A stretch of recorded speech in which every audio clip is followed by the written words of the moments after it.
Le fils égaré se mit donc à dire, jamais nul ne lui en avait parlé. Apostolat Time, c'est une émission de Homo Cele Voice consacrée au ministère de la foi. Apostolat Time, c'est la parole de Dieu par un point de Dieu pour le peuple de Dieu. Apostolat Time, c'est le salut. Bien-aimés en Christ, amis téléspectateurs de Homo Cele Voice, voici encore sur l'émission Apostolat Time pour développer le thème de la semaine intitulé l'annonce de la naissance du Rédempteur. Nous allons prier le Seigneur Jéhovah. Jésus-Christ, Saint-Michel, ô Dieu Tout-Puissant, Dieu parole, descends, dispose les cœurs à pouvoir écouter ta parole. Amen. Bien-aimés en Christ, amis téléspectateurs de Homo Cele Voice, nous voici réellement aujourd'hui devant vous pour développer le thème de la semaine intitulé l'annonce de la naissance du Rédempteur. Oui, qui nous souviennent, les deux thèmes passés, nous avons étudié la naissance miraculeuse, c'est-à-dire la prophétie d'une naissance miraculeuse.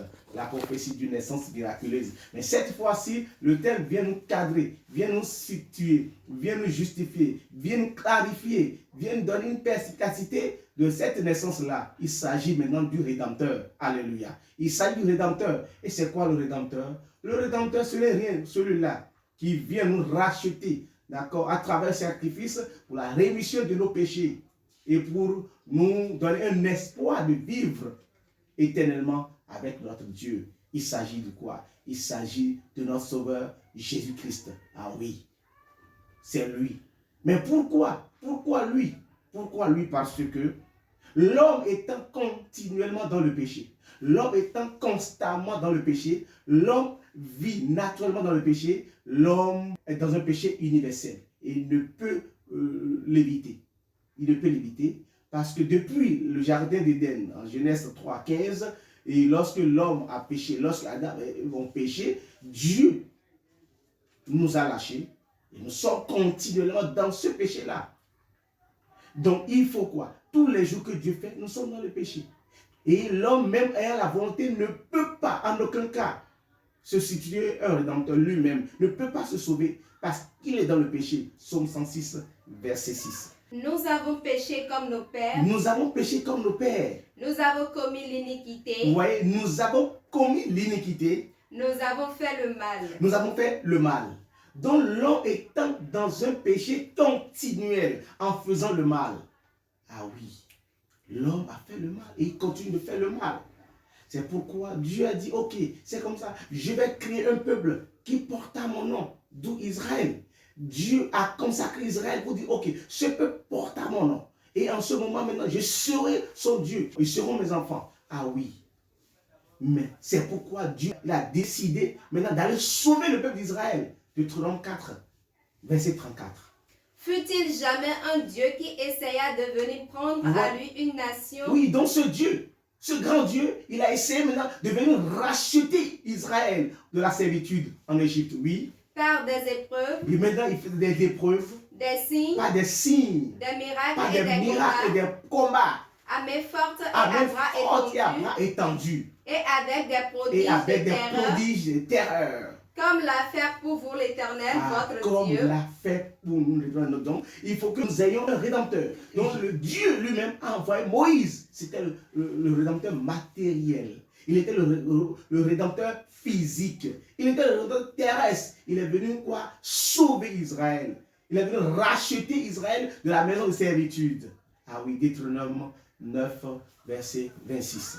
Je priais à l'Éternel. Ah, Moïse dit qu'il priait à l'Éternel. Et je dis. Et il dit.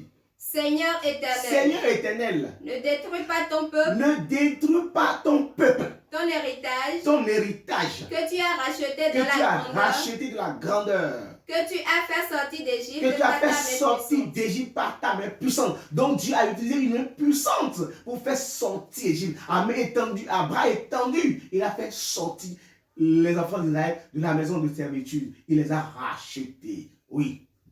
Souviens-toi de tes serviteurs. Donc Moïse dit, souviens-toi de ses serviteurs. Abraham, Isaac et Jacob. Ne regarde point à l'opiniâtreté de ce peuple, à sa méchanceté et à son péché, de peur que le pays d'où nous avons fait sortir ne dise. C'est parce que l'Éternel n'avait pas le pouvoir de les mener dans l'Éternel était incapable de les amener dans le pays qu'il leur a promis. Et c'est parce qu'il les haïssait qu'il les a fait sortir pour les faire mourir dans les Alléluia.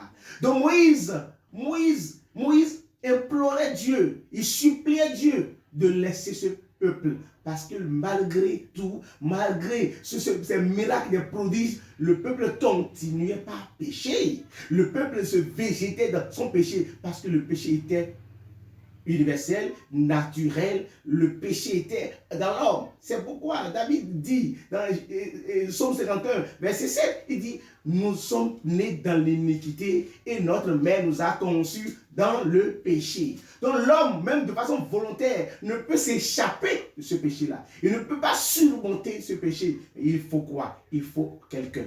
Si l'homme a besoin de salut, si l'homme a besoin d'un salut, il faut quelqu'un pour le sauver. D'où le Christ. Alléluia. D'où le Christ, parce que tous les hommes ont péché. Romains 4, versets 23 à 25.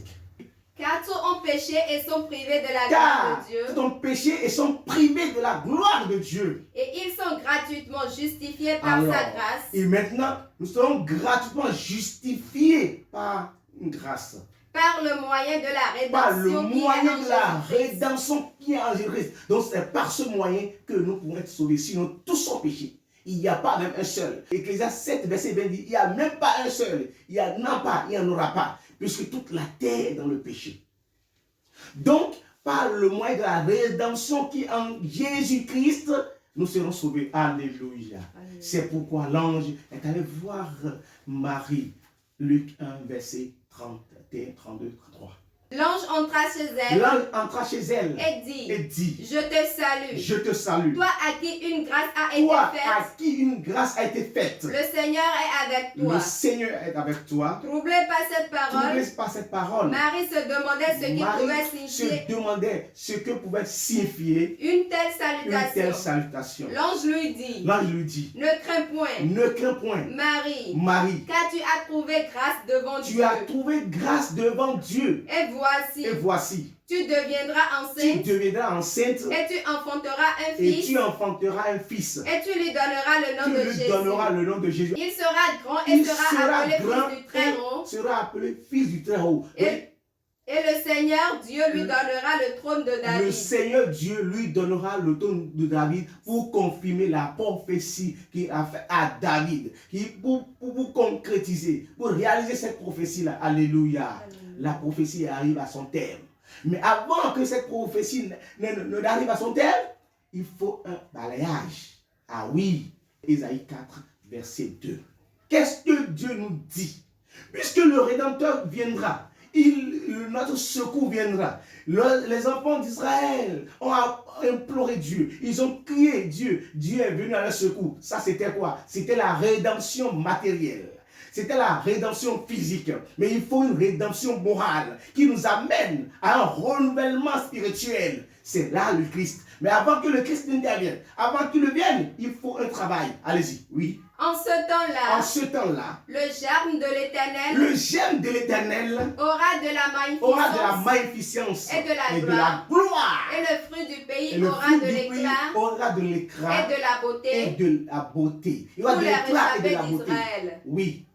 Et les restes du Sion. Vous voyez, on dit les rescapés d'Israël. Tu vécu à la guerre. Ou ceux qui sont venus à ces mouvements-là. Et les restes maintenant de Sion. Les restes de Jérusalem. Écoutez-moi bien. Les restes de Jérusalem. Donc ce n'est pas tout le monde. Les restes de Sion et les restes de Jérusalem seront appelés saints. Avant que le Rédempteur, l'enfant de Dieu, le Fils de Dieu terre ne vienne, puisqu'il est dans sa sainteté, pour venir sur la terre pour nous sauver, il faut que nous qui sommes sur la terre, qu'on nous appelle saints. Lévitique, n'allons pas Lévitique 19, verset 2. La Bible déclare quoi? Dieu est saint et il faut que ceux qui l'adorent en sainteté. Allez-y, dans l'Ésaïe toujours. Donc, avant que cela n'arrive, oui. Quiconque à Jérusalem sera inscrit parmi les Jérusalem sera, oui. Après que le Seigneur aura lavé les ordures des filles de Sion. Ah, il sera blessé après que l'Éternel lavera les ordures de Sion. Il faut que les ordures soient nettoyées. Alléluia. Il faut que les ordures soient nettoyées. Mais aujourd'hui, tu es en train de végéter encore dans tes comportements, dans tes idolâtres, dans tes manières de faire qui ne louent pas Dieu. Tu végètes dans tes ordures. La Bible déclare, il faut que Dieu lave les ordures. Allez-y, oui. Et purifier Jérusalem. Purifie Jérusalem du sang qui est au milieu d'elle. Par le souffle de la justice. Et par le souffle de la destruction. Alléluia. C'est de ça qu'il s'agit. C'est de ça qu'il s'agit. Il doit détruire, il doit laver. Qu'attends-tu actuellement, mon frère, ma soeur? Veux-tu être lavé comme les ordures? Parce que nous attendons le salut, la rédemption. Nous attendons notre rachat par ce sacrifice que Christ nous réserve pour la rémission de nos péchés et pour nous redonner un espoir de vie en Dieu éternellement. Mais il faut laver les ordures. N'es-tu pas parmi ces ordures-là? Donc il faut s'en débarrasser. Ton cœur qui est rempli de chagrin, ton cœur qui est rempli de haine, ton cœur qui est rempli de jalousie, constitue des ordures qu'il faut laver, qu'il faut détruire. C'est pourquoi Moïse implore, supplie à Dieu, dit, ne détruis pas ce peuple. Mais pour l'arrivée de la rédemption morale, spirituelle du Christ, il faut laver les ordures là. Mon frère, tu attends un rédempteur, mais es-tu prêt à accueillir? Parce que la Bible déclare qu'on appellera le reste d'Israël des enfants saints, les saints d'Israël, avant que le rédempteur ne vienne. S'il te remarque dans tes ténèbres, il te remarque encore dans ton incrédulité, tu ne seras pas sauvé. C'est pourquoi, très rapidement, le prophète Jean-Baptiste disait, Matthieu 3, verset 6, 7, qu'est-ce que Jean-Baptiste dit? Lorsqu'il voyait les pharisiens venir au baptême, il dit, race de vipères, qui vous a appris à fuir. À fuir quoi? À fuir la colère à venir. Oui. Mais voyant venir à son baptême, beaucoup de pharisiens et de sadducéens, il leur dit, race de vipères, qui vous a appris à fuir la colère à venir. Voyons, Dieu rédempteur vient et on parle de la colère à venir. Mais il faut qu'on médite sur cette parole, sur cette expression, cette phrase qui vous a appris à fuir la colère à venir. Est-ce que le rédempteur amène la colère? Allez-y. Produisez donc du fruit digne de la repentance. Si tu ne te répands pas, le Sauveur viendra, le Rédempteur viendra et tu n'auras pas à cette rédemption. Tu n'auras pas part à cette rédemption, oui. Et ne prétendez pas dire en vous-même, nous avons Abraham pour père, car je vous déclare que de cette pierre-ci, Dieu peut susciter des enfants à Abraham. Alléluia. C'est pourquoi nous te demandons la repentance. Répands-toi, mon frère.